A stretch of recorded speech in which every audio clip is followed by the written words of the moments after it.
Aware ka ba sa ano, sir? Commission scam ni Lalamove. 500 talaga yung benta mo, no?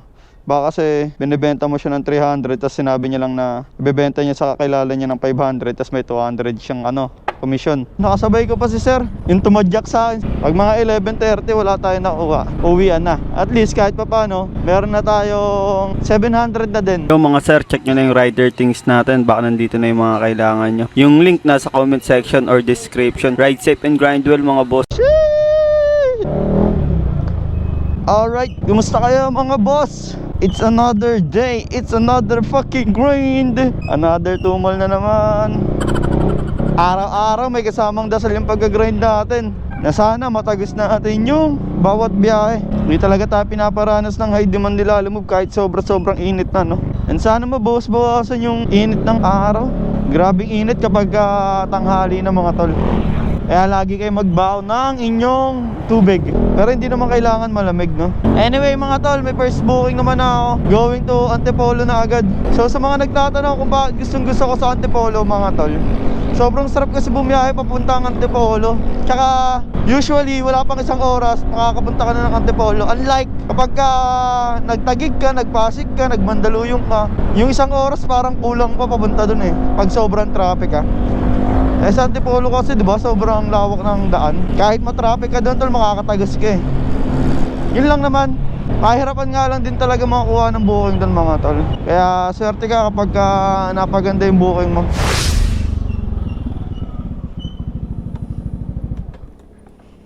Dito na tayo mga tol. Madalas na natin ito na pagpipick upan. Yan, hindi ko na tinatawagan yung drop off nila. 1750 Abanuhan. Ay Rome, Antipolo. Pwede ba Gcash na lang? Ay, Gcash na lang. Gcash payment tayo tol. Nagkano pa ba ang Gcash natin? 7K. Pambayad kasi natin ng ilaw yan eh. Bayaran na naman ng ilaw. Okay. Papuntang Tomas Morato iyo sir. Saan ka galing? Malayo? Pali, star driver kaya na ano ako eh. Sinipe ko din yun eh. Galing ang Vice eh. Ito kuha papuntang Antipolo naman. Okay na sir. May bono rin sa'yo na sir. Magkano pera mo? Sakto lang? Sakto lang pa na bono. Layo na ito. Sa ano lang naman, bungad lang ng sumulong. Chip, ingat Chip. Alright mga tol, item pick up na tayo, going to Antipolo. Nakasabay ko pa si sir, yung tumadyak sa akin sa pag-swipe. Swipe ko din kasi yung booking niya eh, papuntang Tomas Morato. 1 second mga tol. Walang yan. Sinipa ako ni sir. Anyway, it's all goods and dudes. May nakuha naman tayong kasabay. May nakuha naman tayong booking. Problema na ito yung may isasabay mga tol. Maaga pa kasi, alas 8 pa lang mga tol.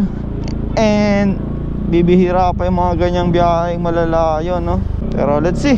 Mali mo, binasin. Nakadepende lang talaga sa bigay ng booking yan eh. Kung papalaring goods, kung hindi, wait. So kaya maraming booking pa Antipolo, no? Minsan isa rin sa mga advantage yun tol eh. Yung alam mo kung saan yung lugar na maraming booking papuntang Antipolo, kunyari dito sa Bahay Toro, kung ano yung maraming booking papuntang Antipolo, mga ganon. O kaya kung saan maraming papuntang Cavite, mga ganon, di ba? Malaking bagay yun tol eh. Dapat na pag-aaralan natin yun eh kapag rider tayo eh. Para alam natin kung saan tayo dadaan if ever na malayo yung nilalakbay natin eh. Dito tayo sa maraming tumatambay na rider oh. Solid ang puno na to, tapos may ano pa dun oh, may masisilungan pa dun. Antay tayo dito bahagya tol.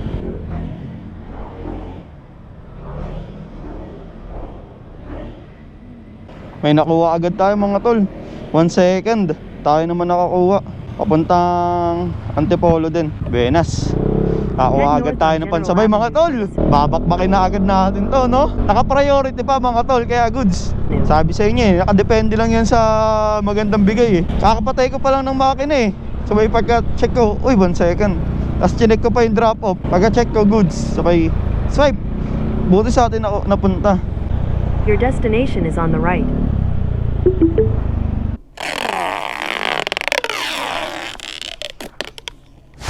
Alright mga tol, item pick up tayo. Going to Antipolo. Dalawa na to. Pakbakan natin ang sound trip mga tol habang binabaybay natin yung ating papuntang drop off. Let's go! Siyempre, Matic Goods. Goods ang ating sound trip mga tol, always yan. Sobrang sarap pakinggan ng mga kanta niya ni Goods kapag gusto niya kumalma mga tol.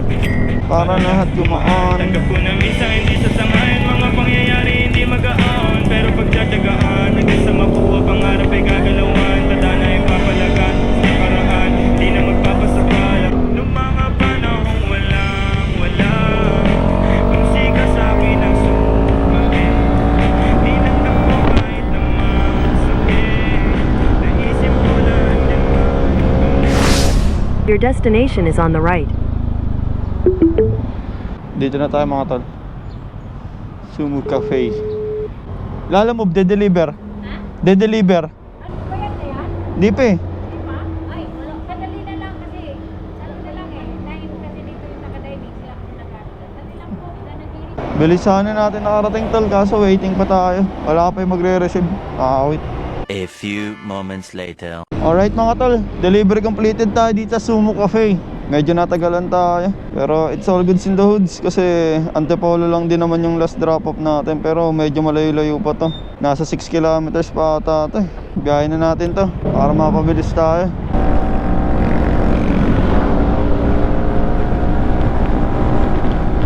Gedli tayo dito, kog yun nalabas natin tol. Your destination is on the left. Bali, 250 na lang to, madam. Salamat po ng marami po. Ay, to naman. Thank you po. Alright mga tol, according sa maps natin kanina, 17 minutes pa tayo mga ganun. Pero nakanash natin siya ng kulang-kulang 15 minutes lang. All goods in the hoods. Naka-deliver na tayo ng bali 1 hour and 30 minutes natin nakana mga tol. Pero dapat mas mabilis pa yun, kaso nga lang yung una kasi natin na pag-delivera medyo matagal. Anyway, hanap na tayo agad ng pabalik na ang QC mga tol. And sana maganda yung mga booking dito, no? Let's see. Apo sir, Lalamove. Doon na po, thank you po. Sa inyo na po yung bayad sir. Okay na po, thank you po. 90 lang. Okay na po, thank you po. Magaan lang naman po. Oops. Thank you po. Alright mga tol, delivery completed tayo. Gedli tayo, tapos kuha tayo ng panibagong booking. Alright mga tol, kakadrop lang natin dyan, oh. Nakuha naman tayo panibagong booking pa uwi papuntang Bahay Toro. Pero In 10:30 100 pa lang eh. meters, turn left onto Virginia Maaga pa eh. Street. Alright mga tol, pagka-pick up natin ito, may pipick upin pa tayo isa papuntang Diliman naman. Aabonohan daw ng 500. Helmet daw yung pipick upin. Turn left onto Violet, then your destination will be on the right.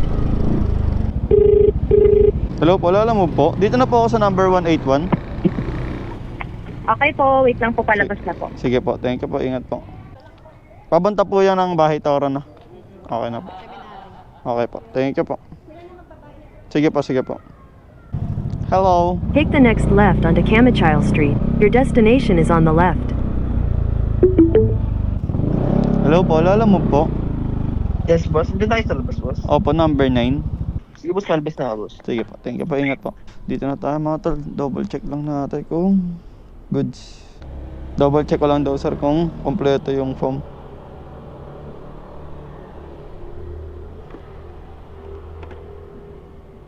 Kompleto naman ba to sir? Pero goods na to, 500. Sabi niya lang naman kung basta kompleto yung form eh. Aware ka ba sa ano sir? Commission scam ni Lalamove? 500 talaga yung benta mo, no? Baka kasi binibenta mo siya ng 300 tapos sinabi niya lang na ibebenta niya sa kakilala niya ng 500 tapos may 200 siyang ano, commission.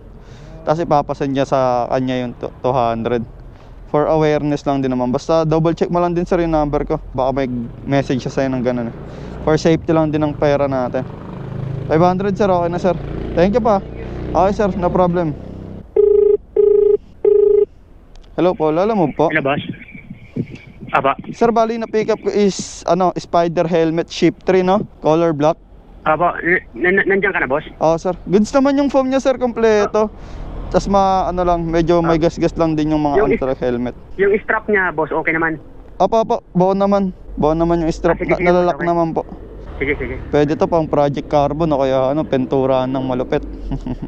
Yun nga bala ko eh. Oo, pwede to. Papa-carbon ko eh. Oo. Sige. Goods pa yan. Thank you sir, punta na ako dyan sir. Okay, Okay salamat. po, thank you po. Then continue straight onto Paspasan Street. Take the next right onto Matipid, then your destination will be on the right.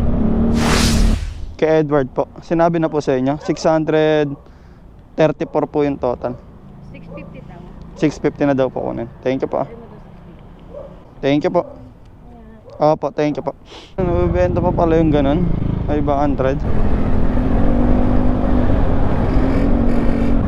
Turn right, then you will arrive at your destination. 99 pesos po. Opo. Galit ka, ma'am. Kaya na po. 99. Thank you po. Alright mga tol, delivery completed tayo. Time check, 11:20 na. Meron tayong 6 bookings, 678 pesos. Ano pa tayo bago tayo umuwi? At least, kahit mga tag 50 pesos lang. Dito lang sa Baysa, Bahay Toro. Tingnan natin kung makakadakwet tayo. Pag mga 11:30 wala tayong nakuha, uwian na. At least kahit pa paano, meron na tayong 700 na din in total. Kasama yung tip, di ba? Goods na goods!